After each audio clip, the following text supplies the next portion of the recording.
বর্তমান সমাজ কিন্তু আসলে একটা মানুষের জন্য হুমকি স্বরূপ হয়ে দাঁড়িয়েছে। আসলে আপনি কখন যে ঠুস হয়ে যাবেন বা অক্কা পাবেন, কেউ আপনাকে কিল করবে তার কোনো নিশ্চয়তা নেই।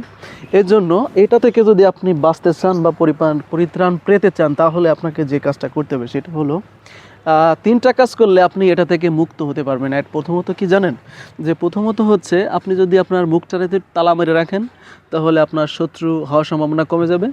আর দ্বিতীয় হচ্ছে, আপনি যদি আপনার কানকে তালা মেরে রাখেন, সেক্ষেত্রে আপনি কিছু শুনবেন না, তাই কিছু বলবেনও না। আর দ্বিতীয় হচ্ছে, আপনার চোখকে তালা মেরে রাখবেন, আপনার চোখ কিছু দেখবে না, তাই কিছু আসলে ঘটাবেও না মস্তিষ্ক থেকে, ঠিক আছে? তো আপনি শত্রু পক্ষ থেকে যদি বাঁচতে চান, বা আপনি যদি সমাজের একজন ভালো মানুষ হিসেবে থাকতে চান, তাহলে আপনাকে কি করতে হবে? এই 3টা জায়গায় তালা মেরে রাখতে হবে।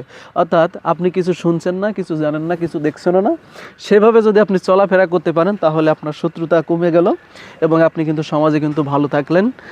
আপনি কিন্তু একা আপনার ইচ্ছা মতো কিন্তু যেখানে খুশি ঘুরতে পারবেন। কিন্তু যত বেশি আপনি কথা বলবেন, তত বেশি কিন্তু আপনার শত্রু হওয়ার সম্ভাবনা সব থেকে বেশি হবে।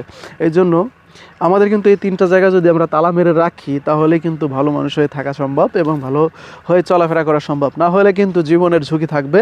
আপনি যত বেশি কথা বলবেন, যত বেশি দেখবেন, যত বেশি বলতে যাবেন, যত বেশি মানুষকে শাসাতে থাকবেন, তত বেশি কিন্তু আপনার শত্রু বাড়বে।